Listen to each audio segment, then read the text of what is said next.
इसमें जो आप बता रहे हैं बिश्नोई समाज का, पर वीसी साहब तो खुद बिश्नोई समाज से बिलोंग करते हैं, तो तब भी वो समर्थन क्यों नहीं कर रहे चीज? टूट के जाना पड़े से हमारे को मुकदमे लगे, चाहे कुछ भी हो, गोली चले, हम भी छटने वाले नहीं है, छाती में गोली खाएंगे। मुख्यमंत्री ने टाइम दे दिया हाँ जी कि फलाने दिन मारे हूँ, निमंत्रण पत्र छप गए।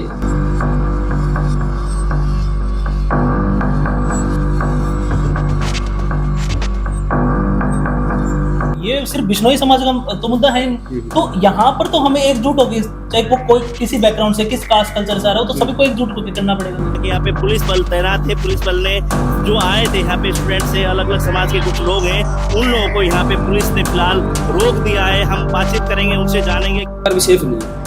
लोकतंत्र का चौथा स्तंभ पत्रकार होता है, जो सच्चाई दिखाने का काम करता है। बंदूक गोली थोड़ी ना चलाने गई थी, वो एक हमारी बहन, हमारी बेटी मनीषा, ये मनीषा कल को हमारे घर में ही पैदा हो सकती है, जिसका रेप करके, बलात्कार करके बुरी तरीके से उसको मारा है, उसके शरीर के अंग तक निकाल लिए, उसकी आवाज उठाई, क्या गलत किया? ये तो ये दल्ले दलाल जो बैठे हैं, करोड़ों का इन्होंने घोटाला कर रखे है, ये तो इंतजाम ये करेंगे। बाबू बेटा मन में बेम के मैं थी यमणु अपने महाभारत के अंदर धृतराष्ट्र सुने? हाँ बिल्कुल, वो धृतराष्ट्र भूपेंद्र सिंह होता था। आज के टाइम पे मैं देख रहा हूँ स्कूल तक जो छोटे छोटे बच्चे हैं वहां तक पहुंच गया नशा। और जयप्रकाश जेपी हिसार का जो अभी सांसद है मौजूदा, उसके भाई की ऑडियो रिकॉर्डिंग वायरल होती है। वो ऑडियो रिकॉर्डिंग में आपको व्हाट्सएप करूंगा, आप चला देना। कदे कदे कदे मान ले आप घोड़लन वोट ना दिया गुड्डा साहब के, फिर दिक्कत आओ सीएम बनने में। बेरोजगारी में हरियाणा सबसे नंबर 1 पे आता है पूरे इंडिया में। अरे भाई मैं नाम ही ले लेता हूँ, रौनक का तरीका ऐसा लगता है। 40 सेकंड की रील बनी और वो वायरल हो, बात खत्म, मुद्दे से कुछ लेना देना नहीं। अगर बच्चों का सोल्यूशन हो तो भी ठीक, ना हो तो भी ठीक, अपनी रील डल गई बोले आज के अपने पूरे है भाई। अबीवीपी संगठन हिंदुस्तान का सबसे बड़ा, बहुत बड़ा बीजेपी की सरकार है, उनका छात्र संगठन है। अब वही बात है, real gangster versus real gangster. अब तो नहीं है, अब लोग ढूंढेंगे कि real leader versus real leader. करता हूँ, और आज में इतना किसी के पास जिगरा नहीं है कि मैं सच बोल दूं या मैं इसमें भागीदार बनूं। चौधरी अर्जुन सिंह चौटाला, जिस टाइम उनके हाथ में शादी की मेहंदी लगी हुई थी और वहाँ पे टिकरी रिकॉर्डर थे, स्वतंत्रता सेनानी जो अपने थे ना, अरेस्ट का मतलब बताता हूँ आपको, उनकी मुखबरी करते थे ये। हर दूसरा तीसरा आदमी बोल रहा था कांग्रेस आएगी, कांग्रेस की लहर है, पर मुद्दा तो कुछ और ही बदल गया। के अंदर कांग्रेस के अंदर ऐसे कई एमएलए एमपी बने हैं जो वन टाइम पास कर रहे हैं। ओटीपी है वो कहीं सोचते भी हमें एमएलए बनेंगे तो आगे एमपी बन जाएंगे, सीएम बन जाएंगे, नहीं, खत्म है। एमएलए एमपी आपके गांव के अंदर, आपके घरों के अंदर वोट मांगने आते हैं ना, और ये 5 साल के बाद में बरसाती मेंढक बन के आते हैं। तो कॉलर पकड़ो और कॉलर पकड़ के यूं बोलो ये काम करवा, क्यों नहीं करवा रहा? राम राम बाबूजी करने की जरूरत नहीं है। सच्चाई जो है ना, सच्चाई कभी बाहर नहीं आती, और जो झूठ है वो बाजार में खुलेआम बिकता है। आपका इतिहास के अंदर आंकलन इस बात से नहीं होता कि आप जीते या हारे, आपका आंकलन इस बात से होता है कि आपने छुरा पीठ में खाया, छाती में खाया, छाती में खाया। भाई सबसे पहले तो मैं यही जानना चाहूंगा कि जो अपने जीजू में जो विवाद चल रहा है, तो वो क्या है कि लोग इतना इन्वॉल्व हो रहे हैं उसके अंदर, स्टूडेंट्स इतने इन्वॉल्व हो रहे हैं, क्या एक्चुअल में विवाद चल रहा है वो बताइए पहले तो। यस जी, सबसे पहले तो आपको और आपके माध्यम से आपके सभी दर्शकों को मेरा राम राम नमस्कार। और आज आप गुरु जम्बेश्वर यूनिवर्सिटी हिसार की बात करते हैं तो वहाँ पर एक मुद्दा नहीं है, सैकड़ों मुद्दे हैं। आपको मतलब आपके देखने में कल वाला मुद्दा आया होगा या मेरे से इससे पहले 1-2 मुद्दे और आएंगे, लेकिन हमारे पास तो हर रोजाना बच्चों के मैसेज आते हैं, फोन कॉल्स आते हैं कि भैया हमारे साथ रिवोल्यूशन के मुद्दे हैं, री के मुद्दे हैं, हमारे साथ ये घपला हो गया। प्रोफेसर्स के भी कईयों के फ़ोन मैसेज कॉल हमारे पास आते हैं कि भैया हमारे साथ ये हो रहा है, वो हो रहा है, गलत घोटाले हुए सैकड़ों मुद्दे हैं यूनिवर्सिटी के। लेकिन जो आपने कल वाला मुद्दा पूछा उसके ऊपर मैं आपको बताता हूँ। 1.25 साल पहले माता अमृता देवी जो बिश्नोई समाज की बेटी थी, माँ थी, नारी शक्ति थी, उन्होंने खेजड़ी का एक पौधा होता है उसको बचाने के लिए अपना सर कटवा लिया था। और वो अकेले नहीं थी, उनके साथ 363 बिश्नोई समाज के लोग और थे। ये मामला है यहाँ पे जोधपुर का। वहाँ का जो राजा है उसने बोला था ये खेजड़ी के पेड़ कटवा दो, तो उस समय उसने सैनिक भेजे। जब चिपको आंदोलन माता अमृता देवी ने स्टार्ट किया था, पेड़ों को चिपक गए थे। चिपकने के बाद 363 उनके जो साथी थे, बलिदानी थे, उन्होंने भी चिपको आंदोलन में हिस्सा लिया था। वो सारे के सारे बलिदान हो गए थे, उन्होंने अपनी नाड़ कटवा ली थी। तो उनकी प्रतिमा अपने यहाँ गुरु जम्बेश्वर यूनिवर्सिटी के अंदर लगी हुई है और इसको हो गया कम से कम 1.25 साल। 3 नंबर गेट से आप एंट्री करोगे तो मैक्सिमम में 1.5 किले की दूरी है। वहाँ पे वो प्रतिमा लगी हुई है, तो उसको देखते हुए हमें हो गया साल सवा साल। उसके लिए हमने कई बार ज्ञापन दिया वीसी साहब को, जो वाइस चांसलर है नरसिंह बिश्नोई, अच्छा जी। कि ये जो प्रतिमा आपने लगाई हुई है, पहली बात तो इसका अपमान क्यों करवा रहे हो, पर्दे से ढक रखी है। माता अमृता देवी एक बिश्नोई समाज की नहीं है, वो सबके लिए माननीय है, पूजनीय है। क्योंकि मैं आपको एक चीज़ बताना चाहता हूँ, भगवान श्री कृष्ण जो एक यादव के घर में जन्म लिया था, लेकिन सभी धर्म सभी जातियां उनको मानती है, बिल्कुल। तो वैसे ही अमृता देवी हमारे लिए भगवान है, उनका अपमान हम कतई सहन नहीं करेंगे। जो जीवों से प्रेम करता है, जो पेड़ पौधों से प्रेम करता है, वो कोई ये अपमान सहन नहीं करेगा। तो उसके लिए हमने आवाज उठाई कि इसके ऊपर राजनीति हम नहीं होने देंगे। जब इस पूरे मैटर की हमने स्टडी करी तो हमें पता चला कि वीसी साहब ये चाहते हैं कि मुख्यमंत्री यहाँ पे आए और वो प्रतिमा का अनावरण करे, और इसके पीछे की जो राजनीति है वो मैं आपको बताता हूँ। मुख्यमंत्री साहब वीसी साहब ये चाहते हैं कि मेरा 4 साल का एक्सटेंशन और बढ़ जाए, ठीक है। वो अभी 3 महीने के अंदर रिटायर होने वाले हैं। तो इसके लिए वो चाहते हैं कि भाई प्रतिमा का जो अनावरण है वो मुख्यमंत्री साहब करे। अब बात कहाँ आती है, बात ये आती है कि हम ये चाहते हैं बिश्नोई समाज की कोई बेटी हो, हम नहीं कहते भी हम उस लड़की को लेके आए उसी से आप अनावरण करवाएं। आप अगर आपकी कोई है लाइजन है, कुलदीप बिश्नोई जी अपने हिसार से बिलोंग करते हैं, पूर्व में सांसद रहे हैं, बीजेपी के बड़े नेता हैं, तो उनकी जो पुत्रवधू है प्री बिश्नोई जी, चाहे उनसे करवा लो। तो हम वहाँ पे शांतिपूर्ण तरीके से अपना धरना प्रदर्शन करने वहाँ गए थे। तो वहाँ जाने के बाद जैसे ही हम पहुंचे तो भारी पुलिस बल वहाँ तैनात था, जैसे कोई आतंकवादी है। तो वहाँ पे हम जब गए तो हमें बोले गए वीसी साहब आपसे आएंगे और बात करेंगे। एक बात और मैं आपसे स्पष्ट करना चाहता हूँ आपको, वीसी साहब कभी भी छात्रों से नहीं मिलते, सीधा संवाद नहीं है। और जबकि आपको भी पता है यश जी, जो कॉलेज प्रांगण होता है, यूनिवर्सिटी प्रांगण होता है, वहाँ पे बच्चों का और प्रिंसिपल का, टीचरों का सीधा संवाद होना जरूरी बनता है। बिल्कुल जरूरी है। क्योंकि एक चीज बताओ, अगर हम यूनिवर्सिटी में जा रहे हैं, कॉलेज के अंदर जा रहे हैं, तो हमारे व्यक्तित्व के निर्माण के लिए भी हम जा रहे हैं। एक ये नहीं कि हम एक डिग्री के लिए जा रहे हैं। वहाँ पे कोई हमारे मन में डाउट्स है, क्वेश्चन है, तो हम सीधे अपने वाइस चांसलर उससे मिले या प्रिंसिपल से मिले। तो वो किस लिए वहाँ यूनिवर्सिटी के अंदर बैठा है, कोई इतना बड़ा पद तो उसका है नहीं कि बच्चों से यूनिवर्सिटी चलती है। मेरा कहने का मतलब ये है, जो शिक्षा है वो प्रबंधन मांगती है, ना कि नियंत्रण मांगती है। तो वो बच्चों से कभी नहीं मिलता। पर इसमें जो आप बता रहे हैं बिश्नोई समाज के बारे में, पर वीसी साहब तो खुद बिश्नोई समाज से बिलोंग करते हैं, बिल्कुल। तो तब भी वो समर्थन क्यों नहीं कर रहे इस चीज का? सबसे बड़ी शर्म की बात तो यही है ना कि इतने बड़े महान समाज से नरसिंह बिश्नोई जो वीसी है वो खुद आता है, लेकिन उसे अपनी राजनीति से और उसे अपने पद से, सत्ता के मद में बना तो वो हो चुके हैं। वो चाहता है कि मेरे को 3-4 साल की एक्सटेंशन और मिल जाए, ताकि मैं यूनिवर्सिटी में ऐसे ही घोटाले करूं करोड़ों के, ऐसे ही बच्चों के ऊपर राज करूं, ऐसे ही उनको दबा करके रखूं, ऐसे झूठे मुकदमों के नाम पे बच्चों को दबाऊं ताकि वो बोल ना सके। तो हमारी बात वो बीच में रही थी। तब हम अंदर गए ना, तो अंदर जाने के बाद हमारी प्रॉक्टर अनिल बनखड़े वहाँ और 2-3 प्रोफेसर हुए और उनके साथ हमारी टेबल टॉक हुई। टेबल टॉक जब हमारी वहाँ होती है ना, उस समय वो बोलते हैं कि वीसी साहब आपसे नहीं मिल सकते। अरे कमाल होगी भाई, यूनिवर्सिटी के बच्चे हैं, बिल्कुल भारत के नागरिक हैं, कोई गुंडे मवाली तो हम है नहीं, कोई आतंकवादी तो हमें नहीं, क्यों नहीं मिल सकता भाई? यूनिवर्सिटी के अंदर आए हुए हैं हमें, भारी पुलिस बल तैनात है। अगर तेरे को मतलब सिक्योरिटी का डर है भाई ये मेरे गोली मार देंगे, तो सारे के सारे वहाँ तैनात है। हमसे बात करने तक नहीं आया वो।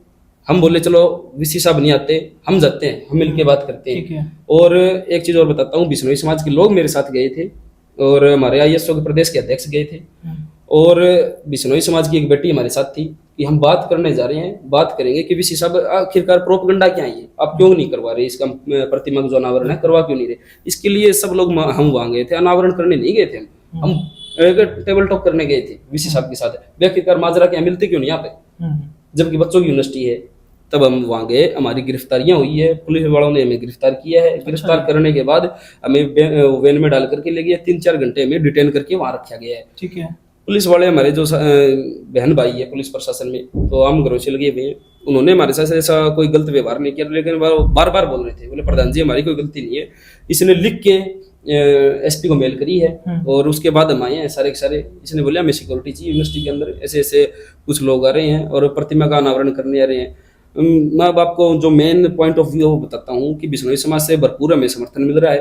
अगर 1-1.5 महीने के अंदर ये करता है तो ठीक है, वरना एक बड़ा प्रदर्शन दोबारा तैयार करेंगे, गांव में घुसेंगे, सभी गांव में जाएंगे, बिश्नोई समाज से बात करेंगे, सर्व समाज से बात करेंगे और प्रतिमा का अनावरण करा के रहेंगे। सीधी सी बात है, अपने गौरव का जो सम्मान है वो आप खुद रखेंगे। किसी की तारीख में तो थोड़ी ना है, माता अमृता देवी किसी की डायरी के पन्नों से थोड़ी ना तय होगा उनका सम्मान।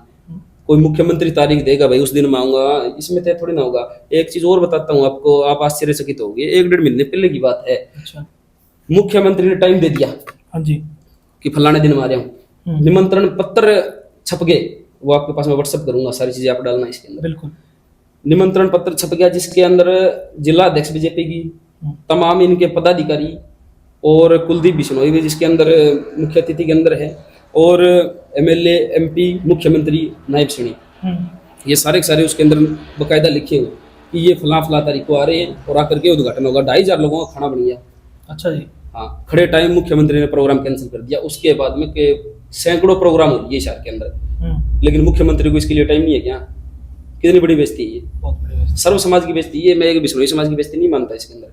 अगर फिर भी कुछ लोग ये समझते हैं कि ये राजनीति कर रहे हैं, तो भाई हम ऐसी राजनीति हमेशा करेंगे, हमारे गौरव का सम्मान हम खुद रखेंगे। एक माता अमृता देवी की बात नहीं है, अगर कल को भगत सिंह की बात होती है, चंद्रशेखर की बात होती है, अगर किसी भी शहीद आजम की बात होती है, जो हमारे महापुरुष है समाज के, उनकी अगर बात होती है, तो हम ऐसी लड़ाई लड़ेंगे, चाहे गिरफ्तारियां हो चाहे मुकदमे लगे, कोई डर नहीं है हमें इस बात। बिल्कुल। पर ये मुद्दा तो भाई सिर्फ ये बिश्नोई समाज का थोड़ी है, ये जो हमारे पूजनीय माता हैं ये तो सभी के लिए बराबर है ना, ये सिर्फ बिश्नोई समाज का तो मुद्दा है नहीं। तो यहाँ पर तो हमें एकजुट होकर, चाहे वो कोई किसी बैकग्राउंड से, किस कास्ट कल्चर से आ रहा हो, तो सभी को एकजुट होकर करना पड़ेगा जी।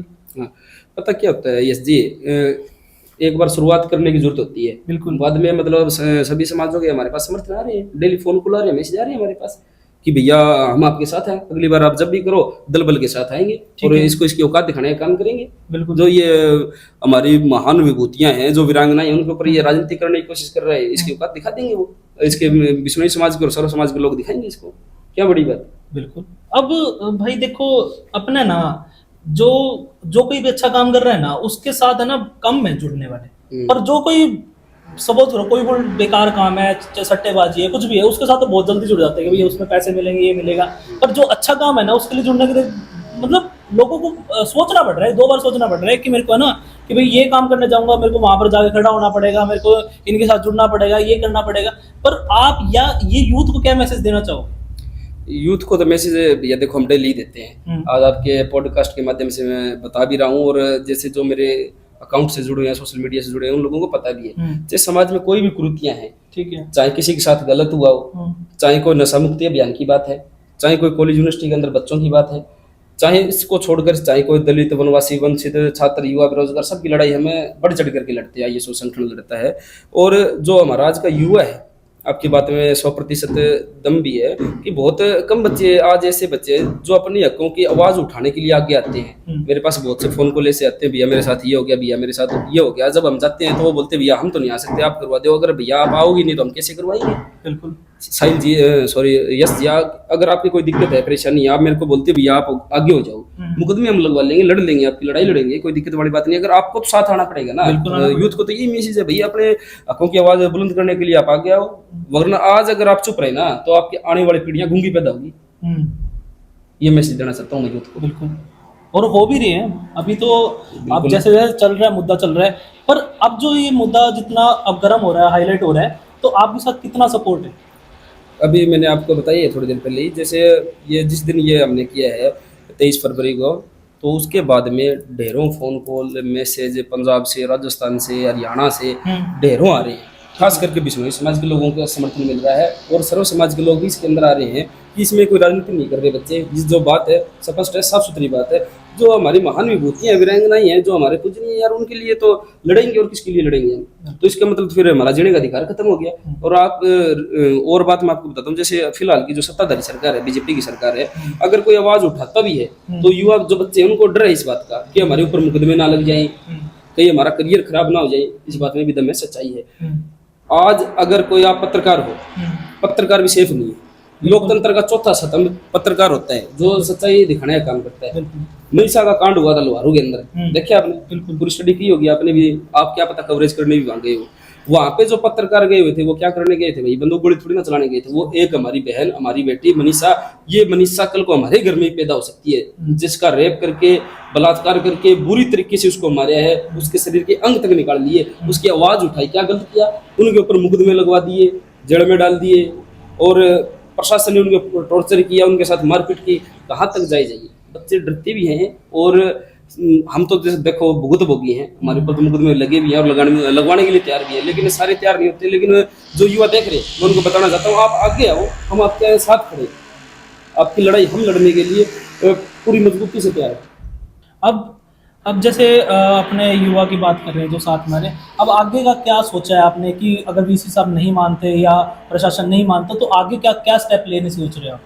हम जी गांव गांव जाएंगे, सर्व समाज से अपील करेंगे और खाप पंचायतों को भी बुलाएंगे, सभी से बात करेंगे कि आखिरकार ये अपमान माता अमृता देवी का नहीं है, ये सर्व समाज का अपमान है। बिल्कुल। और ऐसी बात नहीं है, जिनका जमीर जिंदा ऐसे लोग बहुत है, बहुत आगे आएंगे और बढ़ चढ़ करके हिस्सा लेंगे। क्या धरना प्रदर्शन भी देखने को मिल सकता है? इस बार मैं बताता हूँ आपको, एक तो सद्बुद्धि यज्ञ करेंगे हम भाई, इस भ्रष्ट व्यक्ति को इसको थोड़ी सद्बुद्धि आए कि माता अमृता देवी है वो हमारी पूजनीय है, वो इतने बड़े समाज से आती है। और दूसरी बात, जिन्होंने प्रकृति के लिए अपनी जान दे दी उसके ऊपर तो क्या राजनीति कर रहे हैं घटिया आदमी। तो इसके अंदर उसको सद्बुद्धि यज्ञ करके उसको चेतना जगाने का काम करेंगे और सर्व समाज वहां पे एक बार पूरे दल बल के साथ इकट्ठा होगा, सैकड़ों लोग आपको देखने को मिलेंगे और आप बोलोगे यस जी कि आपने कर दिखाया। नहीं, मैं तो आपके साथ जुड़ा हूँ, साथ में आपके साथ बहुत सपोर्ट है, मैं तो चाहता हूँ कि ये चीज हो। ये कब से सोचा था कि भाई मैं पॉलिटिक्स में जाऊंगा और ऐसे मुद्दों पे मैं काम करूंगा? तो देखो आम आदमी मैं मेरी बात करूँ तो मैं तो नहीं सोच सकता कि भाई मैं पॉलिटिक्स में जाऊं, क्योंकि जैसे पॉलिटिक्स में जो गहराई है ना वो बहुत गंदी गलत गहराई है। तो आपने कैसे सोचा कि मैं पॉलिटिक्स में जाता हूँ? मैं आपकी सारी बातों का 1 to 1 जवाब दूंगा। सबसे पहले तो मैं बताता हूँ कि जो युवा आज इस पॉडकास्ट को देख रहे हैं सबको राजनीति के अंदर आना चाहिए, राजनीति के अंदर अपनी भागीदारी करनी चाहिए, क्योंकि जब तक ये भ्रष्ट लोग जिनके ऊपर ढेरों मुकदमे हैं, किसी के ऊपर बलात्कार के हैं, किसी के ऊपर मर्डर के हैं, किसी के ऊपर कुछ मुकदमे, ये जब तक ये राजनीति के अंदर रहेंगे, बड़े बड़े अधिकारी बनेंगे ये, तब तक आम समाज का कभी भला नहीं हो सकता। छात्र, युवा, बेरोजगार, महिलाएं, दलित, वनवासी, वंचित ऐसे ही रोते रहेंगे, ऐसी सड़कों पे घूमेंगे, ऐसे ही हमारी तरह लड़ेंगे। अगर आप युवा जो है देख रहा है, जो शिक्षित है, जागरूक है, वो राजनीति के अंदर अगर भागीदारी करेगा तो अच्छी शिक्षा नीतियां आएंगी, अच्छी चिकित्सा नीतियां आएगी, अच्छी रोजगार नीतियां आएगी, कोई बेरोजगार नहीं होगा, सबको रोजगार मिलेगा, सबको शिक्षा मिलेगी, सबको स्वास्थ्य मिलेगा। और रही दूसरी बात, आप मेरे से पूछ रहे हो आप स्टूडेंट पॉलिटिक्स में क्यों आए? स्टूडेंट पॉलिटिक्स तो मैं बताता हूँ 2018-19 के अंदर में आया था और अपने हिसार की जाट कॉलेज के अंदर मैं प्रधान बना था। ठीक, उसके बाद मेरी स्टूडेंट पॉलिटिक्स स्टार्ट हुई थी। वहाँ पे एक्चुअल में मैं आपको बताता हूँ किस्सा क्या हुआ था। मेरी उम्र थी उस टाइम में 18-19 साल उम्र थी मेरी, अभी 25 का हुआ मैं। तो उस समय मेरे एक साथी का एडमिशन था, मेरे साथी, और वो बीए का था, मैं बीकॉम करता था वहाँ से। वो अपने जो ये होता है असाइनमेंट होते हैं ये वो जमा कराने जाता है। तो वहाँ पे एक टीचर थी नीलम लांबा, उसको वो देने जाता है, तो वो उसको फाड़ के फेंक देती है, बोले तेरे नहीं लूंगी। वो बोला क्यों भाई, मेरे क्यों नहीं लेगी? बोला तू क्लास में नहीं दिखता, तू यूं नहीं दिखता। बोले मैडम जी वो आपकी गलती है, मेरी गलती नहीं है, मेरी अटेंडेंस चेक करो, मेरी सारी चीजें चेक करो, मैं कॉलेज में डेली आता हूँ, मैं कोई कातिल नहीं हूँ और नहीं हूँ, मैं तो आपकी कॉलेज का स्टूडेंट हूँ, फीस भर के यहाँ पढ़ रहा हूँ, क्या गलत कर दिया इसके अंदर? तो मेरी मतलब अंदर से वो हुआ यार मैं ये तो गलत है। तो फिर हमने उसकी लड़ाई लड़के और उसके असाइनमेंट भी जमा करवाए और उसकी हर चीज के अंदर उसका साथ दिया। उसके बाद से ये किस्सा चल रहा है। अभी 1-1.5 महीने की पहले की बात है, एक लड़की रात को 8 बजे मेरे पास फोन मिलाती है, 7-8 के करीबन की बात है। तो वो बोलती है यूनिवर्सिटी हिसार से, जीजीयू की बात है ये। तो तन्नू नाम है उसका, फतेहाबाद से, नाम मैं रिवील कर रहा हूँ क्योंकि कोई गलत काम नहीं है। तो वो बोलती बोले भैया मेरे को हॉस्टल नहीं मिल रहा यूनिवर्सिटी के अंदर। मैं गुड़िया हॉस्टल क्यों नहीं मिल रहा, पहले तो मेरे को पूरी आप बात बताओ भाई है क्या एक्चुअल के अंदर, बात क्या है? तो वो बोलती कि मैंने हॉस्टल की फीस पे कर रखी है, एडमिशन मेरा हो चुका है, लेकिन बोल रहे हैं कि हॉस्टल के अंदर जगह नहीं है। मैं ये दल्ले दलाल जो बैठे हैं करोड़ों का इन्होंने घोटाला कर रखा है, ये तो इंतजाम ये करेंगे आप। वो बोली भैया मेरे साथ बैग है, मेरे 4-5 बैग है और ना मेरे पास कोई व्हीकल है, इतनी दूर से मैं आई हूँ, मैं कहाँ रहूंगी? अकेली लड़की, आप भी सोच सकते हो हमारे घर की कोई बेटी हो, अगर उसको हॉस्टल ना मिले, उसके साथ कोई है नहीं, वो तो घर से ये सोच के आई थी भाई मेरा एडमिशन हो लिया, सारी चीज़ हो ली, मेरे हॉस्टल की मैंने फीस भी पे कर दी तो मेरे को मिलेगा। वहाँ पे मैं गया जाके उस बहन के साथ, अकेली के साथ, और उसका वहाँ पे मैंने वार्डन से बात करी, 1-2 मेरे जो प्रोफेसर है उनसे बात करी, बात करके उस बहन को हॉस्टल दिलवाया। ये हालात है आज यूनिवर्सिटी के। सैकड़ों जो मतलब छात्र वहाँ पढ़ते हैं, 10,000 छात्र मेरे हिसाब से करीबन पढ़ते होंगे वहाँ पे, इतनी भारी भरकम फीस मिलती है, तो ये हॉस्टल भी नहीं मतलब प्रोवाइड करवा सकते। आप CDLU यूनिवर्सिटी की बात कर लो, CBLU की बात कर लो, MD यूनिवर्सिटी की आप बात कर लो, वहाँ की कोर्सेज को उठाओ, उनके प्रोस्पेक्टस जो होते हैं एडमिशन के वो चेक करो और GGU के चेक करो, दिन रात का अंतर मिलेगा आपको। जो कोर्स अदर यूनिवर्सिटीज के अंदर 50,000 के अंदर होता है ना कोर्स, वो यहाँ पे 1-1.5 लाख के अंदर होता है। बिल्कुल। और फिर भी इनके पास फैसिलिटीज नहीं है। ये हालात है आज 22 की 22 यूनिवर्सिटियों के ये हालात है। ये हालात होने के कारण क्या है ये बताता हूँ। सारे के सारे सिफारशी बैठे हैं वीसी, उनको बच्चों से कोई लेना देना नहीं, उनको अपनी राजनीति चमकानी है, उनको अपनी जेब भरनी है, घर की तिजोरियां भरनी है। सारे आरएसएस के संगी हैं, सारे बीजेपी के लोग हैं। मैं ये नहीं कहता आप ठीक है चलो आरएसएस के हो, संगी हो या बीजेपी के हो, मेरे को उनसे प्रॉब्लम नहीं है। मेरे को छात्रों से मतलब है। अगर छात्रों को समस्या आ रही है तो फिर आपका यूनिवर्सिटी के अंदर रहने का मतलब क्या है? कितनी बड़ी बड़ी कुर्सियों पे आप बैठे हो अधिकारी बन के, लाल बत्ती वाली गाड़ी में घूमते हो, कड़ा चश्मा लगा के, फिर क्या मतलब है इस चीज का? और दूसरी बात आप बोल रहे थे कि भाई जो राजनीति गंदी चीज है, गंदी चीज नहीं है यश जी। ये आपको आपके शब्द वापस लेने पड़ेंगे। नहीं गंदी चीज नहीं है, मैं जवाब दे रहा हूँ आपका। उसकी सच्चाई गंदी है। हाँ। मैं ये कहना चाहता हूँ सच्चाई तो एक चीज बताओ, जब तक आप गूंगे बेरे बन के बैठ के देखते रहोगे राजनीति में चल क्या रहे हैं, उसने ये कर दिया, उसने वो कर दिया, ये गलत हो गया, समाज में उसके साथ ये कांड हो गया, उसको न्याय नहीं मिल रहा, हाँ भाई ठीक है न्याय नहीं मिल रहा तो अब क्या करे, जिसके पास पैसा होता है उसको न्याय मिलता है, ये बातें करने से अच्छा है आप उसके खिलाफ आवाज उठाओ। रही दूसरी बात, अगर युवा नहीं बोलेगा तो कौन बोलेगा? युवा अगर बोलेगा तभी इन भ्रष्ट नेताओं का सफाया हो सकता है, तभी राजनीति साफ सुथरी हो सकती है। आपकी बात 100% सच है। वैसे आप बोल रहे हो राजनीति गंदी चीज है, सारे लोग हमको यही बोलते हैं, बोले यार क्यों टाइम वेस्ट कर रहे हो, राजनीति बहुत गंदी चीज है, उलझ जाओगे, फंस जाओगे, दलदल है। तो मैं उनको एक जवाब देता हूँ।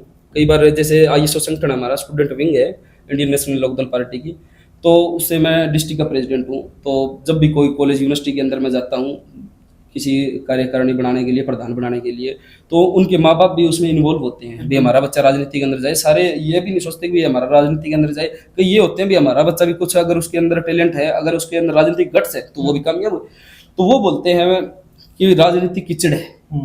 तो मैं उनको जवाब देना चाहूंगा, अगर राजनीति कीचड़ है ना तो उस कीचड़ के अंदर युवा उतर के उस कीचड़ को साफ करे तब ये सफाई होगी, वरना तो फिर ऐसे ही रोते रहेंगे, ऐसे सड़कों पर लड़ते रहेंगे, कभी ये सिस्टम ठीक नहीं होगा। बिल्कुल ऐसे तो बड़े अधिकारी धोले पजामा कुर्ते ऐसे ही घूमते रहेंगे, ये ऐसे अपने ऊपर राज करेंगे। जब तक हमें ये नहीं पता होगा ना कि हमारे हक क्या है, हमें संविधान के अंदर हमारे राइट्स क्या बनते हैं, तब तक हमें ऐसे दबे कुचले लोगों के अंदर गिनती होगी हमारी। मैं तो यूं बोलता हूँ, अगर ये एमएलए एमपी आपके गांव के अंदर, आपके घरों के अंदर वोट मांगने आते हैं ना, और ये 5 साल के बाद में बरसाती मेंढक बन के आते हैं, तो इन्हें कॉलर पकड़ो और कॉलर पकड़ के यूं बोलो ये काम करवा, क्यों नहीं करवा रहा, राम राम बाबूजी करने की जरूरत नहीं है, ये हमारे नौकर है, हम इसके नौकर नहीं है। चपड़ासी से लेकर राष्ट्रपति तक हमारे नौकर है, हम उनके नौकर नहीं है। हम अपना कमा के खा रहे हैं, वो हमारे पैसों से, हमारे टैक्स से अपनी जेब भरते हैं। बिल्कुल ठीक है ना। उससे यूं पूछो भाई तूने करवाया क्या नहीं, अस्पतालों में क्या सुविधाएं हैं। छोटे से गांव से लेकर मैं बड़े बड़े शहरों की बात कर रहा हूँ, जहाँ पे एमएलए एमपी मंत्री बैठे ना, वो आते हैं कॉलर पकड़ के पूछो, बांह पकड़ो उनकी, राम राम ना करो, उनके साथ फोटो वीडियो करवाओ, अच्छी बात है, लेकिन उनसे सवाल पूछो आप उनको। आप अगर यूं बोलोगे ना भाई साहब ये काम है, तो कभी नहीं होगा। आप उसको यूं बोलो अगली बार आगे दिखाइए भाई हम बताओ इतना रगड़ांगे, अगर आपका काम ना हो मैं ये बैठा हूँ, काम क्यों नहीं होगा भाई? मैं कमी कहाँ है? कमी समाज बोलता नहीं है। बिल्कुल मैं आपकी बात सारी ऊपर करता हूँ, पर आज में इतना किसी के पास जिगरा नहीं है कि मैं सच बोल दूं या मैं इसमें भागीदार बनूं। किसी के जवान से नहीं निकल सकता कि भाई, सबको डर लगता है, सबको लगता है कि मेरे को भाई पकड़ लेंगे, मेरे को बाद में आगे कुछ दिक्कत कर देंगे, मेरे को जेल भेज देंगे, कुछ कर देंगे। तो आप इन चीजों से डील कर रहे हो, आप कर रहे हो, पर हर किसी के बस की बात थोड़ी।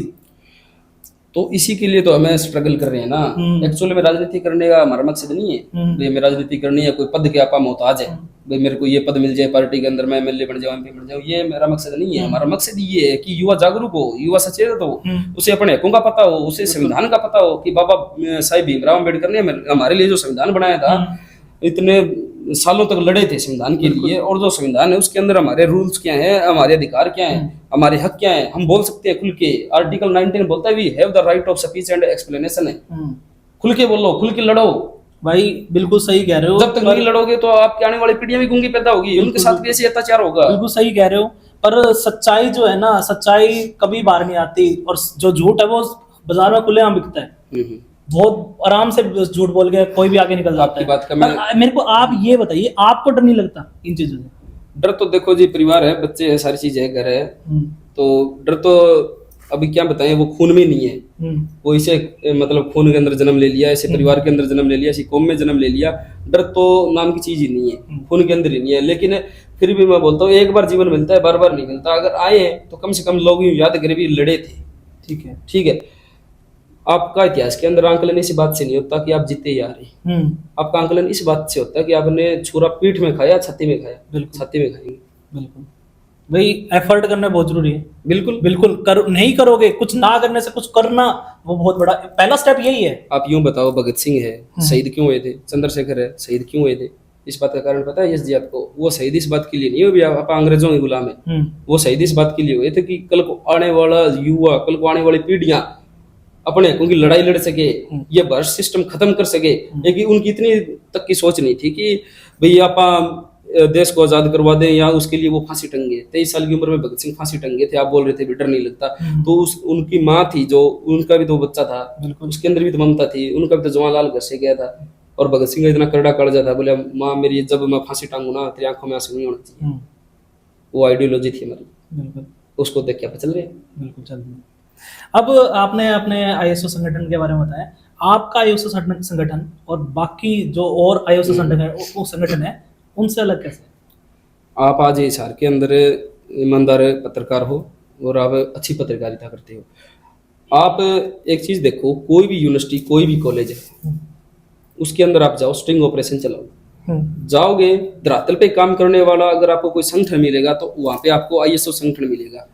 चाहे नशा मुक्ति अभियान की बात चलाने की हो, चाहे समय समय पर ब्लड डोनेशन कैंप लगाने की बात हो, चाहे बच्चों के रिवोल्यूशन हो, चाहे कोई भ्रष्ट वीसी प्रिंसिपल अपनी सत्ता के मद में मैदान तो के बच्चों के साथ गलत कर रहा हो, उसके खिलाफ अगर कोई निर्भीकता से, स्वाभिमानी से, अगर बिना डरे को लड़ता है तो आईएसओ संगठन लड़ता है, उनके हक दिलवाने का काम करता है। दूसरी तरफ आप यूं बोलोगे भी कोई अदर संगठन आप जैसे देखती भी होगी सोशल मीडिया पे, आप अभी जिक्र भी कर रहे थे भाई, मैं नाम ही ले लेता हूं, रौनक खत्री कैसा लगता है भाई? रौनक खत्री ठीक है, अच्छा काम कर रहा है, लेकिन रील वाले हैं, रील वाले हैं। एक्चुअल में पता है क्या है, सोशल मीडिया के जमाना ऐसे आ गया, जनजी जनरेशन आ गई है। बिल्कुल। इसके अंदर आपको 40 सेकंड का रील चाहिए, रोल नहीं चाहिए। हम रोल वाले हैं। आज हिसार के अंदर भी ऐसे संगठन हैं, मौजूद हैं, जो 1000 रुपए की एड लगाते हैं, प्रमोशन लगाते हैं। वो जाके थापी मारेंगे मेज के ऊपर, ऐसे कर दो, वैसे कर दो। अब इसमें आना ठीक है, वीसी से लड़ना भी ठीक है, प्रिंसिपल से भी लड़ना ठीक है। अगर आपकी बात नहीं मान रहा, एक मर्यादा होती है, गरिमा होती है पद की, उसके अंदर रह करके आप लड़ो ना। अभी मैं कईयों यूं देखता हूँ, उन्हें यूं नहीं पता, तेरे सामने एक कॉलेज का प्रिंसिपल खड़ा है, कॉलेज का वीसी खड़ा है, उसके मतलब ऐसे कपड़े उतारते हैं। ये गलत है, ये चीजें तो हाँ मनवा सकते हो आप, उनके ऊपर दबाव बनाओ, मार पिटाई तक मतलब नहीं जाना चाहिए। अभी कई देखता हूँ मैं, तू है, वो है, ये है, वो है, तो ये चीजें भी गलत है। और एक्चुअली में टाइम जो एक्चुअल का ये चल रहा है ना, ये है बस 40 सेकंड की रील बने और वो वायरल हो, बात खत्म, मुद्दे से कुछ लेना देना नहीं। अगर बच्चों की सोल्यूशन हो तो भी ठीक, ना हो तो भी ठीक। आपने रील डल गई, बोले आज के अपने पूरे है, हम उनमें से नहीं आइए। संगठन की आपने बात की थी, अलग कैसे है। अगर 2 बच्चे भी मेरे पास आते हैं, भैया हमारा भैया ये मुद्दा, तो उन 2 बच्चों को लेकर के भी मैं वीसी के ऑफिस में घुसूंगा, प्रिंसिपल के ऑफिस में घुसूंगा, मेरे को मतलब नहीं है। अदर संगठन क्या करते हैं, बोले भैया मेरे ये दिक्कत आ गई, तो बोले भाई ये काम करे, 100-150 बच्चे इकट्ठे कर, बाद में मैं आऊंगा, तब मेरी फोटो वीडियो होगी, तब मैं वीसी से बात करूंगा, तब जाके मैं तेरा छात्र नेता बनूंगा, छात्र का जिंदाबाद करूंगा। तो हम उन लोगों में से नहीं है। इसलिए आईएसओ संगठन औरों से अलग है। एबीवीपी संगठन हिंदुस्तान का सबसे बड़ा संगठन, बहुत बड़ा संगठन, बीजेपी की सरकार है, उनका छात्र संगठन है। और उससे बड़ा मेरे को नहीं लगता कोई है। वो क्या करेंगे, बच्चे उनके पास जाते हैं, बोले भैया एबीवीपी ज्वाइन करवा दो, या बोलते हैं भैया मेरे साथ ये री का मुद्दा हो गया, रिवोल्यूशन का हो गया, आपकी सरकार है, मेरा ये काम निकलो। तो वो बोलेंगे रुक जा बैठ यार, एक बार चाय पी। चाय पीने के बाद बोले हिंदू खतरे में है, मुसलमान मार गड़ेंगे। बोले अरे मुद्दा तो रिवोल्यूशन का है, मुद्दा तो भाई का और है। तो मुद्दे से भटकाने के उनके काम है। ना हिंदू खतरे में, ना मुसलमान खतरे में, धर्म का चश्मा उतारो, हिंदुस्तान खतरे में है। ये चीजें उनके माइंड में भरी हुई है। आरएसएस के लोग हैं, उनको मतलब नहीं है किससे क्या है और हो रहा है क्या नहीं हो रहा। ये उस विचारधारा से बिलोंग करते हैं। स्वतंत्रता सेनानी जो अपने थे ना, आरएसएस का मतलब बताता हूँ आपको, उनकी मुखबरी करते थे ये अंग्रेजों की सरकार में, बताते थे ये कि ये है स्वतंत्रता सेनानी, जो ये लड़ रहे हैं, आवाज ये बुलंद कर रहे हैं, ये भारत को आजाद कराने की बात कर रहे हैं। सैकड़ों ऐसे स्वतंत्रता सेनानी हैं जो आरएसएस के लोगों की वजह से फांसी पर टंगे थे। दूसरा मैं आपको बताता हूँ एनएसयूआई आप आज देखते हो हाशिए पे है, पूरे हिंदुस्तान के अंदर बहुत बड़ा संगठन है, नेशनल पार्टी है। उसके आप अगर संगठन की बात करोगे, उन्हें यूं ही नहीं पता हरियाणा के अंदर भाई कौन सी कांग्रेस ज्वाइन करे। हाँ, शैलजा कांग्रेस, हुड्डा कांग्रेस, वीरेंद्र डूमर का कांग्रेस, वो क्या है, एक और सुरजेवाला कांग्रेस। बिल्कुल।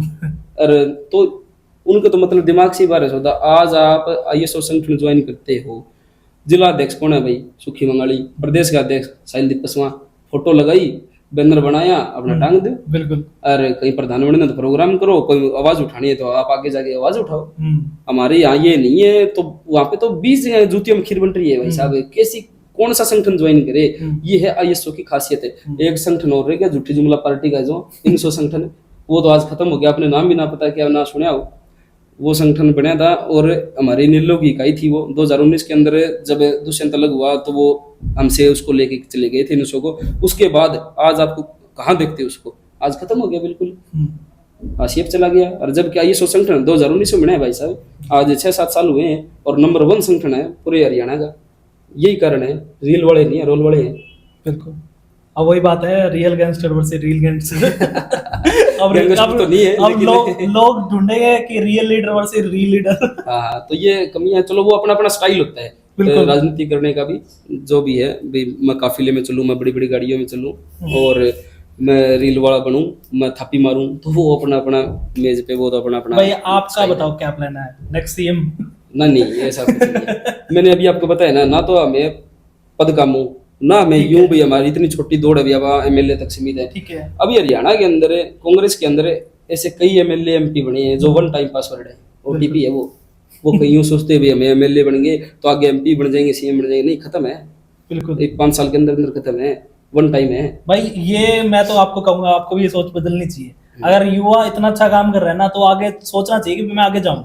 वो तो हमारे जरूरी है पद। लो सुप्रीमो चौधरी अभय सिंह चौटाला जी हैं, चौधरी अर्जुन सिंह चौटाला जी हैं, ISO राष्ट्रीय अध्यक्ष रानिया से विधायक, वो उनकी मर्जी, अगर वो प्रमोट करेंगे तो आगे जाएंगे, क्या दिक्कत है?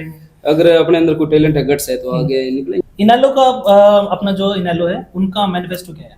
इनेलो का मैनिफेस्टो साफ साफ है, छात्र, युवा, बेरोजगार, किसान, कमेरा, दलित, बेरोजगार, सबको समान हक मिले, उनके साथ न्याय हो। और बुढ़ापा पेंशन की शुरुआत इनेलो ने करी, चौधरी देवलाल ने इनेलो की नींव रखी। आज भी चौधरी देवलाल, चौधरी ओम प्रकाश चौटाला, उनके बाद चौधरी अभय सिंह चौटाला उनकी विचारधारा से जुड़े हुए हैं, उनके दृष्टिकोण से चल रहे हैं। आप यूं देखो, अभी ज्यादा मैं लंबा नहीं खींचूंगा, किसान आंदोलन हुआ था 2021 के अंदर। कौन सा ऐसा पूरे हिंदुस्तान का बता रहा हूँ आपको, पूरा हिंदुस्तान का सबसे बड़ा किसान आंदोलन था। बिल्कुल। और इतना बड़ा जो आंदोलन चले ना, वो आजादी के बाद में पहली बार चले 13 महीने। बिल्कुल। उसके अंदर कौन सा विधायक ऐसा था, कौन सा MP ऐसा था जिसने किसानों के लिए अपना इस्तीफा दे दिया? लोग सरपंच इस्तीफा कौन देवे, मेंबरी कौन छोड़े, इस्तीफा दे दिया 2021 के अंदर और जाके किसानों के साथ बैठ गया। बोले जब तक ये 3 काले कानून वापस नहीं होंगे यहाँ से नहीं उठूंगा। और सैकड़ों साथियों के साथ गए, ट्रैक्टर लेके गए, हम खुद टिकरी बॉर्डर पे सोए। चौधरी अर्जुन सिंह चौटाला जिस टाइम उनके हाथ में शादी की मेहंदी लगी हुई थी और वहां पे टिकरी बॉर्डर पे थे वो, वहाँ पे जो मेडिकल सुविधाएं हैं वो फ्री उपलब्ध करवाई। क्या पता कितना उन्होंने वहाँ पे डोनेशन दी। तो ये उनकी विचारधारा है। और रही बात जो महिलाएं हैं, उनके लिए जो गैस सिलेंडर है वो फ्री, और उनका जो रसोई का मासिक जो खर्चा है वो चौधरी अभय सिंह चौटाला ने घोषणा करी है, 11,000 वो देंगे। युवाओं के लिए ढेर सारी ऐसी नीतियां लेकर के आएंगे जो शिक्षा के अंदर और रोजगार के अंदर कामयाब होगी। 21,000 बेरोजगारी भत्ता, अगर कोई बेरोजगार रह जाता है तो पहली बात, वरना बेरोजगार छोड़ेंगे नहीं। ठीक है। और अब कानून व्यवस्था की बात करो, मैं यूं बोलता हूं जैसे अनिल कपूर नायक फिल्म के अंदर एक दिन के लिए मुख्यमंत्री बना था ना, और जैसे धज्जियां उड़ाई थी इन अफसरशाही लोगों की और लोगों की, जो अन्याय के खिलाफ आवाज उठाते हैं, उनको दबाने की कोशिश करते हैं, उनके ऊपर झूठे मुकदमे लगवाते हैं, उनका सबका डोरा अगर कोई बांध सके हरियाणा के अंदर तो अभय सिंह चौटाला है। बिल्कुल। हाँ जी, आपने बेरोजगारी की बात की, बेरोजगारी में हरियाणा सबसे नंबर 1 पे आता है पूरे इंडिया में, आ रहा है फिलहाल आ रहा है। आप वजह क्या है इसकी? एक चीज बताता हूँ आपको, चौधरी ओम प्रकाश चौटाला जी 3206 भर्तियां उन्होंने की थी JBT की, और वो आज दिल्ली चौधरी ओम प्रकाश चौटाला जी का नाम लेकर के सोते हैं। उनका पूजनीय माननीय, हमारी पूजनीय माननीय है। कारण बताता हूँ आपको, वो लास्ट तक मरते दम तक एक बात बोलते थे, 3206 घरों में चूल्हे जलाने के लिए मेरे को सजा हुई है 10 साल की, अगर मेरे को मौका मिला ना तो 3 लाख युवाओं को रोजगार दूंगा, चाहे मेरे को उम्र कैद काटनी पड़ जाए। ये कहते कहते गए थे। यही दृष्टिकोण, यही विचारधारा चौधरी अभय सिंह चौटाला की है, जो छाती ठोक के हरियाणा प्रदेश के सभी वर्ग के लोगों के साथ खड़े हैं। और ये पार्टी, एक चीज और खासियत बताता हूँ, ये किसी स्पेशल धर्म की नहीं है, कोई स्पेशल जाति की नहीं है, सर्व जातियों की, सर्व धर्म की इनेलो पार्टी है। आप आज मतलब किसी से भी अगर बात करोगे ना, ये कोई भी घर ऐसा नहीं मिलेगा जो इनेलो पार्टी से जिसकी विचारधारा ना मिलती हो, जिसके दृष्टिकोण ना मिलती हो। ये तो अब माहौल ऐसा बन गया था 2024 के अंदर कि जैसे कि लोगों ने क्या हुआ कि बीजेपी से छुटकारा पाने के लिए भाई कोई अगर छुटकारा दिलवा सकती है तो कांग्रेस दिलवा सकती है। ये लोगों के मन में वहम हो गया। कुछ हुड्डा ने क्या किया, अभय सिंह चौटाला के बारे में लोगों को भ्रम फैला दिया कि ये तो गुस्सेल है, ये है, वो है। वही लोग आज बोल रहे हैं हमारे अंदर भ्रम फैलाए तो इस हुड्डा ने फैला दिया। चौधरी अभय सिंह चौटाला, अगर कोई किसान कमेरे की लड़ाई लड़ सकता है, चौधरी अभय सिंह चौटाला लड़ सकता है। अभी 3 फरवरी की बात है, 75,000 बुजुर्गों की पेंशन कट गई, पता है आपको, हरियाणा के अंदर। उसके बाद चौधरी अभय सिंह चौटाला ने बड़ा आह्वान चंडीगढ़ प्रेस से वार्ता करके किया कि 20 तारीख को मैं पंचकुला आऊंगा, आकर के पूरे हरियाणा के बुजुर्गों को इकट्ठा करूंगा, उनके सम्मान के अंदर इस सरकार को घुटने पर लेकर के आऊंगा। पेंशन बहाल नहीं करनी, जिनकी कटी है 3200 करके दो। और 20 फरवरी से पहले ये सरकार अपने घुटनों पे आई, आकर के 3200 पेंशन दे करके बुजुर्गों का मान सम्मान जो है अभय सिंह चौटाला ने वापस दिलाने का काम किया। ऐसे हमारे नेता चौधरी अभय सिंह चौटाला।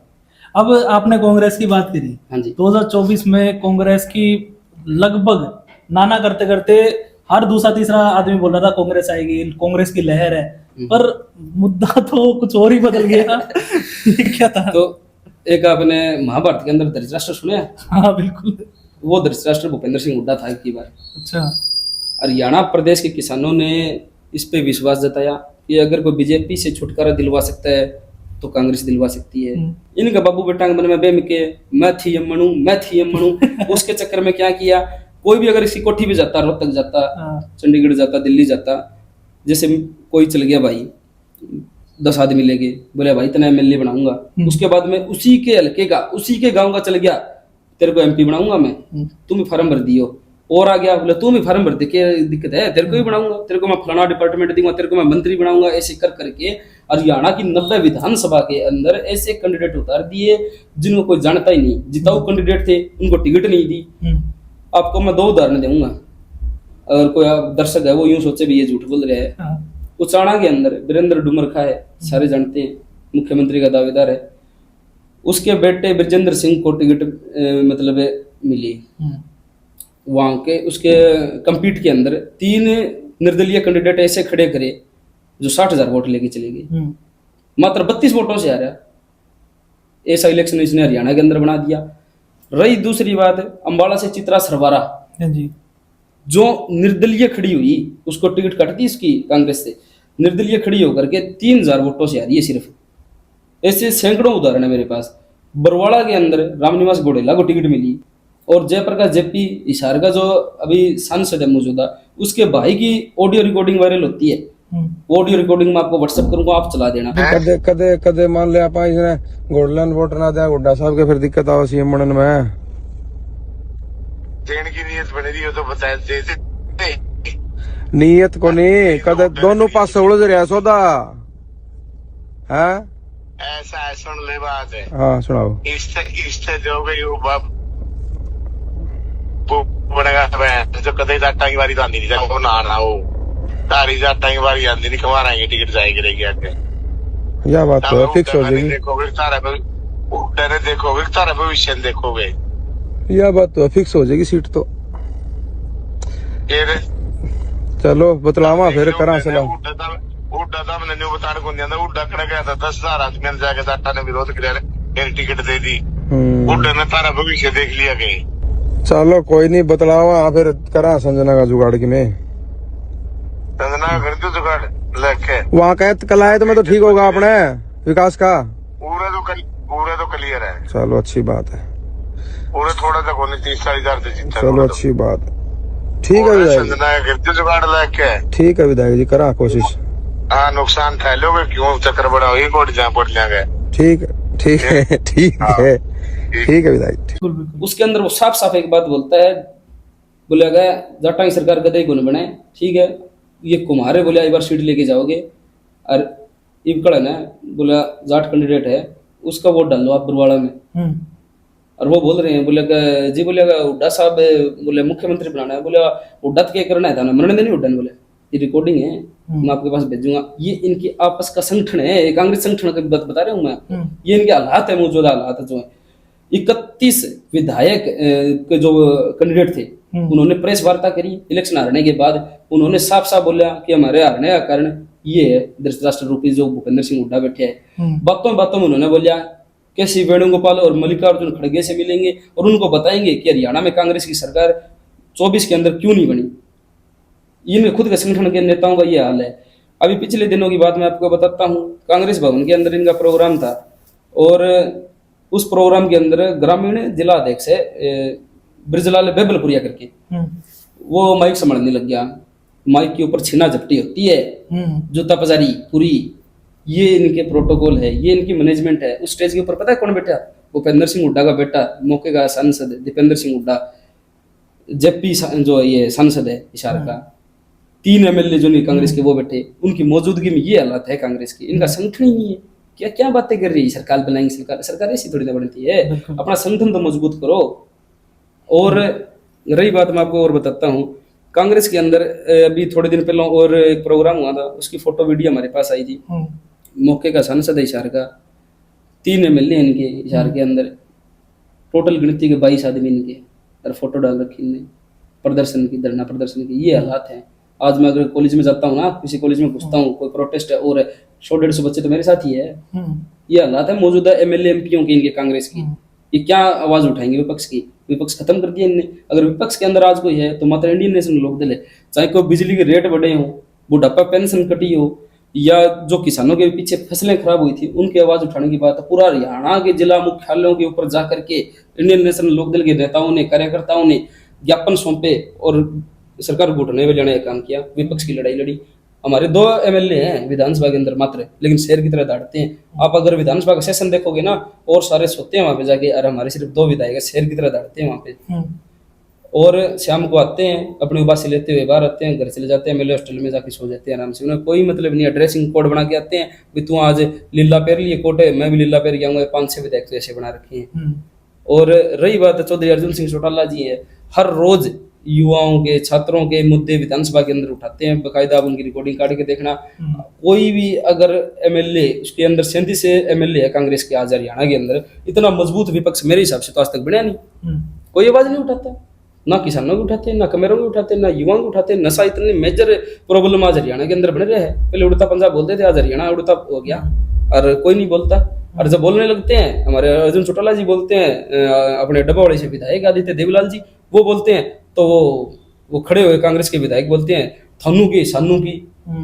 अरे थानू सानू तुमको तो नहीं है, ये हरियाणा प्रदेश चौधरी देवलाल ने बनाया, चौधरी ओम प्रकाश चौटाला ने बनाया। हमें तो टीस लगती है, हमें तो दर्द होता है, हम तो बोलेंगे। बिल्कुल ये हालात है मौके के कांग्रेस के। भाई मैं इस मुद्दे पे आने वाला था, जो नशा, हरियाणा में नशा जो बहुत बढ़ता जा रहा है, पर आज के टाइम पे मैं देख रहा हूँ स्कूल तक जो छोटे छोटे बच्चे हैं वहां तक पहुंच गया नशा। तो ये इस पर रोक कैसे लगाई मतलब कैसे लगाई जाए? रोक तो एक चीज मैं सबसे बड़ी आपको बताता हूँ, कोई भी प्रदेश हो, कोई भी देश हो, उसके अंदर मौजूदा जो सरकार होती है ना, उसके अंतर्गत ये काम होते हैं। चौधरी ओम प्रकाश चौटाला जी की सरकार थी, नशा दूर दूर तक नहीं था तो बता दो, आप भी यहीं थे, आप भी यहीं थे। गुंडागर्दी कहाँ थी? या तो वो प्रदेश छोड़ गए थे या देश ही छोड़ गए थे चौटाला साहब की सरकार के अंदर। आज बीजेपी की सरकार के अंदर नशा चरम सीमा के ऊपर है। आप गांव में जाओ, आज नशा मुक्त गांव बना रखे हैं, नशा मुक्त गांव बना रखे कागजों के अंदर है। ये नशा तो हरियाणा के अंदर है ही नहीं। और एक्चुअल में जो ग्राउंड रिपोर्ट है, आप अभी आपने जिक्र किया नशा मुक्त का, मैंने तो नहीं किया। और मैं खुद देखता हूँ 14-14 साल के बच्चे आज हिसार के अंदर टिक्का लगाते हुए आपको 14 सेक्टर के उधर मिल जाएंगे जुर्गियों की तरफ। और मैं बता दूंगा, छोटा से छोटा बच्चा है ना, वो 10-12 साल का, वो बता देगा ये नशा कहाँ बिक रहा है। बिल्कुल है। प्रशासन कहाँ, फिर कानून व्यवस्था कहाँ फिर इनकी? जिसकी सरकार ढिल्ली उसका प्रशासन ढिल्ला। नशा मुक्ति जब आएगी हरियाणा के अंदर, जब सरकार सजग होगी, विपक्ष सजग होगा। विपक्ष तो खत्म है, 37 MLA और कांग्रेस के खत्म है। कोई आवाज उठाता है तो हम उठाते हैं। अभी आपको एक मुद्दा बताता हूँ। 3 साल की गुड़िया थी नूर करके, डबाड़ी विधानसभा के अंदर, रामपुरिया बिश्नोई गांव के अंदर। उस बच्ची की हत्या करके उसको नाले में गिरा दिया। और वो पता थे कौन है? वो नशेड़ी लोग थे। और उस गांव को नशा मुक्त घोषित कर रखे कागजों के अंदर। ये हालात आज हरियाणा प्रदेश के बन रहे। ये मुद्दा चौधरी अर्जुन सिंह चौटाला ने विधानसभा के अंदर मजबूती से उठाया। हमारे लोगों ने लड़ाई लड़ी, इस वक्त साथी भी वहां गए, मजबूती से लड़ाई लड़ी। इन्हें लोग साथी वहां गए, मजबूती से लड़ाई लड़ी। नशा मुक्त हरियाणा जब बन सकता है जब ये सरकार सजग होगी, ये सरकार जब चाहेगी भी नशा आना बंद हो जाए। इन्होंने तो खुद ने रोजगार चलवा रखा लोगों का, नशा मुक्त होया कैसे? सुनील संधू है, एक चीज बताता हूँ आपको, अभी मीडिया पे वो ट्रोल हो रहा है। सुनील संधू हवलदार है हरियाणा पुलिस के अंदर, ठीक है, और उसके वीडियो फोटो मैं आपके पास भेजूंगा। उसने लाइव आके बताया है हरियाणा पुलिस के अंदर उच्च अधिकारी है कोई, और वो नशा मुक्ति अभियान चलाता है जो सुनील संधू है हरियाणा के अंदर। उसको धमकी दी है किसी उच्च अधिकारी ने, पुलिस प्रशासन के ने, तेरे ऊपर बोला समेक का मुकदमा लगाऊंगा, अभी तेरे पास समेक मिली है वरना रुक जा, नहीं तेरे ऊपर झूठा मुकदमा लगाओगे, तेरी नौकरी तो खावेंगे, इतना जेल में भेजेंगे। ये तो इनके मौजूदा पुलिस प्रशासन के हालात है। ये सरकार ही नहीं चाहती भी हरियाणा प्रदेश मुक्त बने। अगर हरियाणा प्रदेश नशा मुक्त हो गया तो वो तो रोजगार की बात करेगा, वो तो अपना हकों की बात करेगा। अभी आप जैसे पूछ रहे थे, बोला युवा राजनीति के अंदर क्यों नहीं आ रहे, वो तो सजग हो जाएंगे, सारे राजनीति के अंदर आएंगे, सारे पढ़ने लग जाएंगे, क्राइम खत्म हो जाएगा। नशे की वजह से क्राइम बढ़ रही है। क्राइम रेट आज हरियाणा के अंदर कितना है? हर रोज हत्या ही होती है। अभी हांसी के अंदर हुई है, हमारे नफे सिंह राठी है, उनकी मर्डर हुआ था, आज तक उसकी गुत्थी नहीं सुलझी इनसे। बिल्कुल हाथ पे हाथ धरे बैठे हैं। अनिल विजय वो सिंघम बना हुआ है, जो उसे बात करने की अक्ल नहीं है। वो किसी महिला पुलिसकर्मी है, कोई उच्च अधिकारी है, उसको यूं नहीं पता तू बोल क्या रहा है, रील के हैं। जो स्कूल कॉलेज है उसके सामने ये नशा बिक रहा है, प्रशासन भी वहीं खड़ा है, स्कूल के उच्च अधिकारी ये क्या कॉलेज के उच्च अधिकारी वहां पर खड़े हैं, सबको पता है यहाँ पर नशा बिक रहा है, पर यहाँ पर एक्शन लेने वाला कोई नहीं है। जी यूनिवर्सिटी सारे, हाँ, उसके बिल्कुल सामने बस्ती है, बिल्कुल है, वहां पे धड़ल्ले से नशा बिकता है, धड़ल्ले से, बहुत ज्यादा तादाद में। सभी पुलिस वालों को पता है, पूरे प्रशासन को पता है, पूरे हरियाणा को पता है, पूरे हिसार को पता है। आवाज उठाने वाला कोई नहीं है। आवाज उठाएगी तो क्या करे? पुलिस प्रशासन तो इनका ही है, सरकार का ही है। बिल्कुल, इनकी नकेल कसो ना, अफसरशाही पे लगाम लगाओ। आज यार एक बात बताओ, नायब सैनी है जो मुख्यमंत्री हरियाणा का, हंसने से फुर्सत नहीं है। वो खुद यूं बोलता है कि मैं तो सफाई की, बोलेगा एक कोई सिपाही है नहीं, बोले उसकी बदली कौन कर सकूं, तो इस्तीफा दे दे भाई, घर बैठे। बिल्कुल, ये इंटरव्यू में बोला गया। अरे यार मुख्यमंत्री है तू, तेरे पास इतनी पावर नहीं है कि तू एक सिपाही की बदली कर सके, तो हरियाणा प्रदेश तेरे से क्या आस लगाएगा कि भी हरियाणा नशा मुक्त हो, हरियाणा बेरोजगारी रेट इतना बढ़िया हो, बच्चों को रोजगार मिले, शिक्षा व्यवस्था बढ़िया हो, तो तेरे से क्या आस लगाएगा कानून व्यवस्था की? कानून व्यवस्था तो सुधार सकता है। ये हालात है मौजूदा हरियाणा के। आप बोल रहे हो कोई यूनिवर्सिटी के सामने नशा बिकता है, धड़ल्ले से बिकेगा भाई, जब तक ये सरकार रहेगी बिकेगा। हमारे जैसे लड़ते रहे, कार्रवाई तो इनको करनी है, पुलिस प्रशासन तो इनका है, सरकार तो इनकी है, कार्रवाई तो इनको करनी है। आप तो लड़ाइयां लड़ सकते हैं, बिल्कुल, कार्रवाई ये करने नहीं देंगे। मनीषा वाला कांड हुआ, आज तक कार्रवाई नहीं हुई। एचयू के अंदर हमारी बहन दिव्या फुगाट है, मानसिक प्रताड़ना की वजह से उसकी हत्या हुई है। मैं तो हत्या ही बोलूंगा, मतलब डेथ हुई थी, लेकिन हत्या ही मानूंगा मैं। VR कंबोज है, कितना लंबा धरना चले एचयू का, सारे संगठन वहां इकट्ठे हो गए, पूरे हरियाणा के नेता वहां आ गए, MLA MP वहां आ गए, राजस्थान से MLA MP वहां आ गए, लेकिन सुलझड़ा होया को नहीं होया। कमिश्नर की रिपोर्ट आई है अभी पिछले दिनों, डॉक्टर अशोक गर्ग की, उसके अंदर साफ बताया है कि ये आदमी गुनहगार है, मुलजिम है, ये इसने बच्चों को लठ डंडों से पिटवाया है, मारने के विचारधारा से भी बच्चों को मारना है, लाइट बंद करके बच्चों के ऊपर डंडे बरसाए, सारी चीज करी, बच्चों की MLR में गड़बड़ी करी। उस डॉक्टर को पकड़ा नहीं पकड़ा, जो बच्चों के लठ डंडे मारे थे उनके खिलाफ FIR हुई। राधे श्याम नाम का बंदा है जो बाहर की यूनिवर्सिटी से आके यहाँ पे बच्चों के ऊपर उसने लठ बरसाई, उसकी गिरफ्तारी होगी। गिरफ्तारी होने के बाद उसकी जमानत होगी, क्योंकि उसका चालान ही पेश नहीं किया। बहन दिव्या फोगाट थी हमारी, विदेश में जानी थी वो, बिल्कुल गेहूं की रिसर्च करने के लिए, उसकी जगह कोई अधेड़ उम्र की महिला को भेज दिया इसने अपनी सिफारिश के ऊपर, VR कंबोज ने। उसके बाद उस हमारी बहन ने, दिव्या फोगाट ने, मानसिक उसको प्रताड़ना की वजह से उसकी डेथ होगी, क्योंकि उसके ब्रेन की कोई समस्या थी। डॉक्टर ने बोल रखा था अगर तू स्ट्रेस लेगी तो तू 100% निश्चित रूप से तेरी डेथ हो जाएगी बेटा, तो ये मत लेना। इसकी वजह से उसकी मानसिक प्रताड़ना हुई और उसकी डेथ होगी। बच्चों के लठ डंडे मरवाए, इसने मरवाई। इसकी जो वाइफ है तो वो कपल रूल या यूनिवर्सिटी के अंदर है ही नहीं, और उसके अवहेलना करके इसने कानून की, और उसको यहाँ पे कैंपस स्कूल के अंदर रखा हुआ है, प्रिंसिपल है वहाँ। बेरोजगार, वो क्या बोलते हैं इसको, जो किराया होता है वो ले रहे हैं कैंपस का, और उसकी जो इनकम है 3-3.5 लाख रुपया होगी कम से कम, बिल्कुल सैलरी ले रहे हैं दोनों के दोनों, आराम से धड़ल्ले से घोटाले कर रहे हैं। आज कोई भी बता सकता है क्या जी यूनिवर्सिटी के अंदर, HE यूनिवर्सिटी के अंदर जो भर्तियां हो रही है उनके साफ स्पष्ट रूप से बता सकता है क्या हमने यहाँ पे इनके एग्जाम करवाए हैं, यहाँ पे ये गड़बड़ी नहीं हुई, यहाँ पे इनके इंटरव्यू हुए हैं। आधे से ज्यादा लोगों के मेरे पास फोन आते हैं, भैया पोस्ट निकली थी, इंटरव्यू नहीं हुआ, भर्तियां कैसी होगी। बिल्कुल। लोग बोले ड्यूटियां कर रहे हैं, फॉर्म तो हम नहीं भरे थे, हमारा इंटरव्यू नहीं हुआ बोले। ये हालात हैं आज के हिसार के यूनिवर्सिटी के। भाई एक क्वेश्चन और आता है कि जैसे हरियाणा में जब से ये सारी चीजें चलती आ रही हैं, आपके हिसाब से, मैं आपसे ये पूछना, आपके हिसाब से हरियाणा के 3 सबसे बड़े सीएम कौन से रहे हैं? हरियाणा के तो 3 सबसे बड़े सीएम हैं, चौधरी ओम प्रकाश चौटाला, और उसके बाद मैं देवलाल जी को मानूंगा, या बंसीलाल जी। ठीक थे, बंसीलाल जी। ठीक है। अब एक राउंड करना चाहते हैं, पिक 1, मतलब हमारा रैपिड फायर राउंड है। इसमें मैं 2 आपको नाम दूंगा, उसमें से एक चूज करना है आपको, ठीक है? बिल्कुल। तो सबसे पहले नरेंद्र मोदी या राहुल गांधी?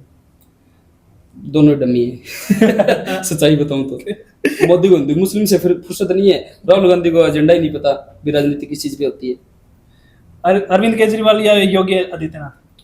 उससे तो योगी ठीक है। नितिन गडकरी या पीयूष गोयल? ठीक है, गडकरी साहब ठीक है। कौन? गडकरी साहब ठीक है। सोनिया गांधी या स्मृति ईरानी? स्मृति ईरानी। अखिलेश यादव या मायावती? अखिलेश। ममता बनर्जी या चंद्रशेखर राव? इसमें ममता बनर्जी ठीक है। चंद्रशेखर राव से क्या आपको आपत्ति है? ये बताओ पहले तो, आगे बढ़ने से पहले। ममता बनर्जी देखो, एक ऐसी लेडीज है जो धड़ल्ले से अपनी लड़ाई लड़ रही है सरकार के खिलाफ, और अपनी सरकार बना रही है। खुद वकील की ड्रेस में अपना जो उसने कोर्ट के अंदर लड़ाई लड़ी है, इससे ऊपर नारी शक्ति और क्या हो सकती है? बिल्कुल। खट्टर साहब या भूपेंद्र हुड्डा साहब? ये तो पजल कर दिया आपने दोनों डम्मी है। खट्टर साहब का तो हमारे सिरसा के अंदर की बात चलो, है। इसमें एक सैनी साहब को नाम जोड़ देते हैं। अब तीनों में से बता दो। ओम प्रकाश चौटाला जोड़ते इन तीनों में बताओ आप। इन तीनों तो ठीक है, खट्टर ठीक था फिर तो। भाई अब मैं भी न्यूज देखता रहता हूँ, बहुत सारी चीजें और भी सोर्स से आती रहती है। अब इनेलो को क्यों लोग ज्यादा ज्वाइन कर रहे हैं, या इनेलो में ज्यादा ही ज्वाइनिंग अब स्टार्ट हो चुकी है? इनेलो आप 1985 से देखो, चौधरी देवलाल ने किसानों के मुद्दे पर इस्तीफा दिया। उसके बाद में 1995 के अंदर चौधरी ओम प्रकाश चौटाला ने अपना इस्तीफा दिया किसानों के लिए। 2021 में अपने दादा वो अपने पिताजी की राह पे चलते हुए चौधरी अभय सिंह चौटाला ने किसानों के लिए 3 काले कानूनों को वापस दिलाने के लिए इस्तीफा दिया। अच्छा, इन चीजों को भी छोड़ो, बुढ़ापा पेंशन इनेलो ने शुरुआत करी, साइकिल पर टोकन इनेलो ने हटाया, और ट्रैक्टर पर टैक्स इनेलो ने हटवाया। सगुन जो ये कन्या वाला चलता है, कन्यादान वाला, ये इनेलो सरकार ने चलाया।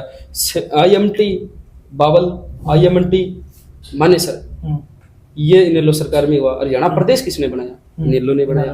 SYL पर लड़ाई किसने लड़ी? इनेलो ने लड़ी। SYL के ऊपर गिरफ्तारियां किसने दी? सभी जिलों के अंदर हरियाणा के इनेलो ने दी। पटियाला पंजाब के अंदर जेल किसने काटी? SYL के लिए इनेलो ने काटी।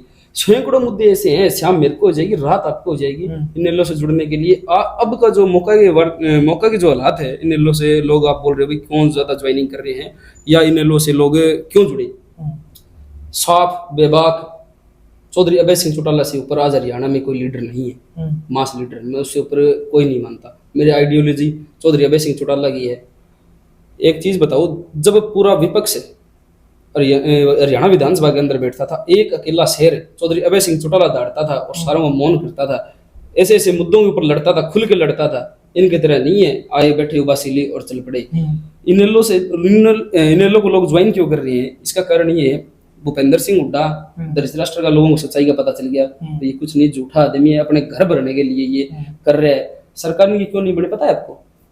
ये सरकार इसलिए नहीं बनी, 75 सीट अगर इनकी आ जाती है, 70-75 सीटें 1985 के अंदर जो इंडियन नेशनल लोकदल की लेयर थी, तब देवलाल की जो लेयर थी, वो लेयर कांग्रेस की थी। अब की बार एक्चुअल के अंदर 85 सीट आनी थी इनकी, लेकिन इन्होंने क्या सोचा, क्या पता कांग्रेस के अंदर राहुल गांधी तेरे को मुख्यमंत्री बनाई ना बनाई, घोटाले कर रखे देश बिना के। ये CLU कांड है और है, बहुत कांड कर रखे हैं, क्या पता तेरे को जेल काटनी पड़े। ओम प्रकाश चौटाला तो तू है नहीं, नौकरियां लगाने के लिए तू जेल काट ले, ये डर था इसको। जयप्रकाश जेपी यहाँ पे 7 रोड के अंदर एक वृद्ध आदमी ने इससे पूछा, बताया इसको, बेटा बोले टेंशन ना रे, बोले सरकार बनाओ कांग्रेस की। बोला घनी सीटें जरूरत नहीं, अपन तो बोले 40-45 सीटें जरूरत है। ये हालात थे कांग्रेस के इस बार। और इन्हें लोग क्यों जुड़े? लोगों को सच्चाई का पता चल गया।